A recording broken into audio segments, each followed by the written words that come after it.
Hi friends, എല്ലാവർക്കും ശ്രീനന്ദനം വ്ളോഗ്സിൻ്റെ പുതിയ വീഡിയോയിലേക്ക് സ്വാഗതം. ഇന്നൊരു സൺഡേ വ്ളോഗാണേ. അപ്പോൾ സൺഡേ ആയതുകൊണ്ട് തന്നെ കുറച്ച് താമസിച്ച് എഴുന്നേറ്റ്, പിന്നെ പണിയൊക്കെ ഇനി കിടക്കുന്നതേ ഉള്ളൂ. അല്ലെങ്കിൽ ശനിയാഴ്ച വരെ ഞാൻ എന്ത് ചെയ്യും, തലേ ദിവസം തന്നെ അരിയൊക്കെ ഇട്ട് തിളപ്പിച്ച് കുക്കറി വയ്ക്കാറുണ്ട്. അപ്പോൾ ഞായറാഴ്ച ആയതുകൊണ്ട് നാളെ ഞായറാഴ്ച ആണല്ലോ എന്ന് കരുതി രാവിലെ ഇടാമെന്ന് കരുതി. അപ്പോൾ ഞാൻ രാവിലെ ആദ്യം ചെയ്യുന്നത് അരിയൊക്കെ തിളപ്പിച്ച് കുക്കറിൽ വയ്ക്കുകയാണ്. പിന്നെ നമുക്ക് ഉച്ചക്കത്തേക്ക് എടുത്താൽ മതിയല്ലോ. അപ്പോൾ സൺഡേ എങ്കിലും നല്ല ചൂടോടെ ചോറൊക്കെ ഉണ്ടാവില്ല. അപ്പോൾ മിക്കവാറും സൺഡേ അങ്ങനെ തന്നെയാണ് കേട്ടോ. കുറച്ച് ചൂട് ചോറ് കഴിക്കാൻ വേണ്ടിയിട്ട് രാവിലെ ഇടാറ്. അല്ലെങ്കിൽ എന്നും ചോറ്റുപാത്രത്തിലൊക്കെ കൊണ്ടുപോയി തണുത്ത ചോറല്ലേ കഴിക്കാറ്. അപ്പോൾ രാവിലെ അരിയൊക്കെ തിളപ്പിച്ച് കുക്കറിൽ വെച്ചു. അപ്പോൾ ഇന്ന് ബ്രേക്ക്ഫാസ്റ്റിന് ബ്രെഡ് ഓംലെറ്റാണ്.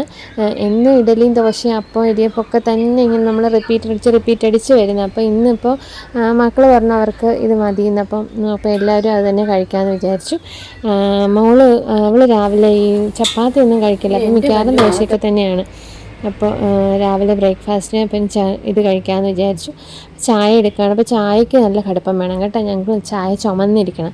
അപ്പോൾ ഇതിപ്പോൾ 2 കപ്പ, നല്ല വലിയ കപ്പാണ്. വലിയ കപ്പ് ചായ എടുക്കണമെങ്കിൽ ഒരു 2.5 ടീസ്പൂണോളം ചായപ്പൊടി ഇട്ട് തിളപ്പിച്ചാണ് ചായ എടുക്കാറ്. നല്ല ചുമന്നിരിക്കണം ചായ.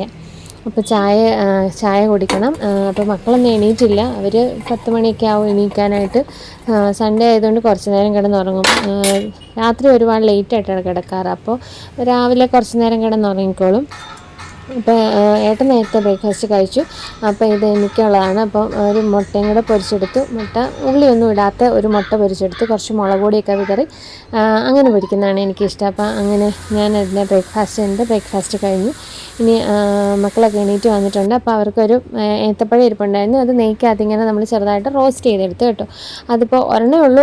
2 പേർക്ക് കൂടെ ഡിവൈഡ് ചെയ്ത് കൊടുക്കാമെന്ന് വെച്ചാണ് ഉണ്ടാക്കിയത്. അവന് മുട്ട കഴിപ്പിക്കാൻ ഭയങ്കര പാടാണ്. അപ്പോൾ അവന് മുട്ട വേണ്ട, ബ്രെഡും ഏത്തപ്പഴവും ചായയും മതി എന്ന് പറഞ്ഞാൽ അവനത് കഴിച്ചു. മോൾക്ക് നന്ദൂട്ടിക്ക് ബ്രെഡിനകത്ത് മുട്ട കൂടെ പൊരിച്ച് വെച്ച് അങ്ങനെ കൊടുത്ത് അവൾ കഴിച്ചോളാം. അപ്പോൾ അത് കഴിച്ചു. അപ്പം ഒരു പപ്പായ ഉണ്ടായിരുന്നു, അത് പഴുത്ത് വന്നിട്ടുണ്ട്. അപ്പോൾ അത് പഴുത്ത് നല്ല മധുരമായി കേട്ടോ. അപ്പോൾ അത് ഒരെണ്ണം ചെത്തി എടുത്തിട്ട് അതും കഴിച്ചു. അത് മക്കൾക്ക് കൊടുത്തു. അവർക്ക് ഇഷ്ടമാണ്, എനിക്ക് ഭയങ്കര ഇഷ്ടമാണ്. കപ്പളങ്ങ പഴവും തോരനും കറിയൊക്കെ എനിക്കിഷ്ടമാണ് കേട്ടോ. അപ്പോൾ ഇന്ന് ഉച്ചയ്ക്ക് വൻപയർ തോരനും മോരും അച്ചാറും പപ്പടവും ഒക്കെ കൂട്ടി കഴിക്കാമെന്ന് വെച്ചു. പെട്ടെന്ന് ഉണ്ടാക്കാവുന്ന കുഞ്ഞു കറികളാണ്. അപ്പോൾ അതൊക്കെ ഒന്ന് ഉണ്ടാക്കി പെട്ടെന്ന് നമുക്കെടുക്കാം. ആദ്യപ്പോൾ വൻപയർ ഉണ്ടായിരുന്നു, അത് വേവിക്കാൻ വെച്ചു. അത് ഞാനിങ്ങനെ അടുപ്പിട്ട് പ്രത്യേകം വേവിക്കാൻ വെക്കുകയാണ് കേട്ടോ. കുക്കറിൽ ഞാൻ കുക്കറിലത് വേവിക്കാൻ വെക്കുമ്പോഴത്തേനും വിസിലടിച്ച് പെട്ടെന്ന് അത് നന്നായിട്ടങ്ങ് വെന്ത് പോകും.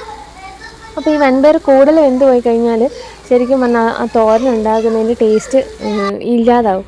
അപ്പോൾ അങ്ങനെ അത് മനസ്സിലാക്കി കഴിഞ്ഞപ്പോൾ ഞാൻ എന്ത് ചെയ്തു, പാത്രത്തിൽ വേറെ സെപ്പറേറ്റ് വേവിക്കാൻ തുടങ്ങി. അങ്ങനെ വെച്ചപ്പോൾ നല്ല ഒറിജിനൽ ടേസ്റ്റ് തന്നെ കിട്ടും കേട്ടോ. പക്ഷെ ഞാൻ എത്ര വെച്ചാലും എൻ്റെ അമ്മ ഉണ്ടാക്കുന്ന ഒരു വൻപയർ തോരൻ്റെ ടേസ്റ്റ് എനിക്ക് കിട്ടത്തില്ല. അപ്പോൾ തോരനൊക്കെ അരപ്പൊക്കെ കൂട്ടി സെറ്റാക്കി കഴിഞ്ഞ് ഇനി നമുക്ക് മോരൊടിച്ചെടുക്കാം.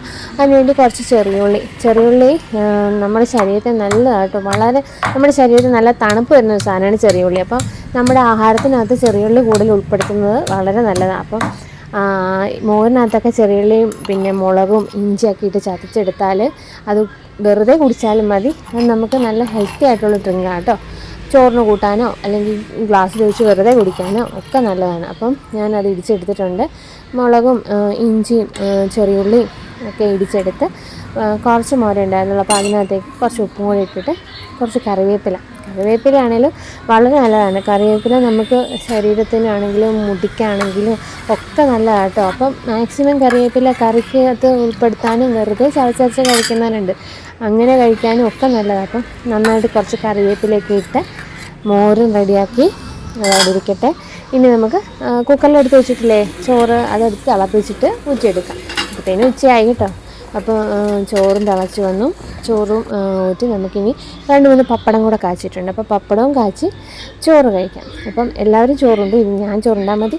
അപ്പം നമുക്കിനി ചോറിനാം.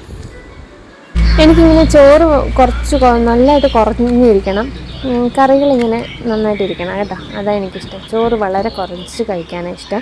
ചോറ് ഒരുപാട് കഴിക്കാൻ എനിക്ക് ഒട്ടും ഇഷ്ടമില്ല. അപ്പം ഞാൻ ചോറ് കഴിക്കട്ടെ.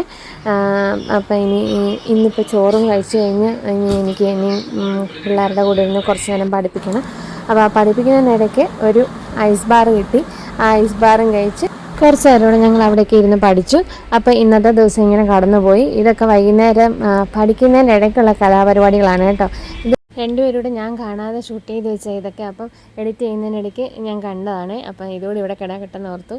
അപ്പം എൻ്റെ വീഡിയോ ഇഷ്ടപ്പെട്ട എല്ലാവരും ലൈക്ക് ചെയ്യാനും ഷെയർ ചെയ്യാനും സബ്സ്ക്രൈബ് ചെയ്യാനും മറക്കരുത്. അപ്പം പുതിയ വീഡിയോയുമായി കാണുന്നവരെ ബൈ ഫ്രം അതുല്യ.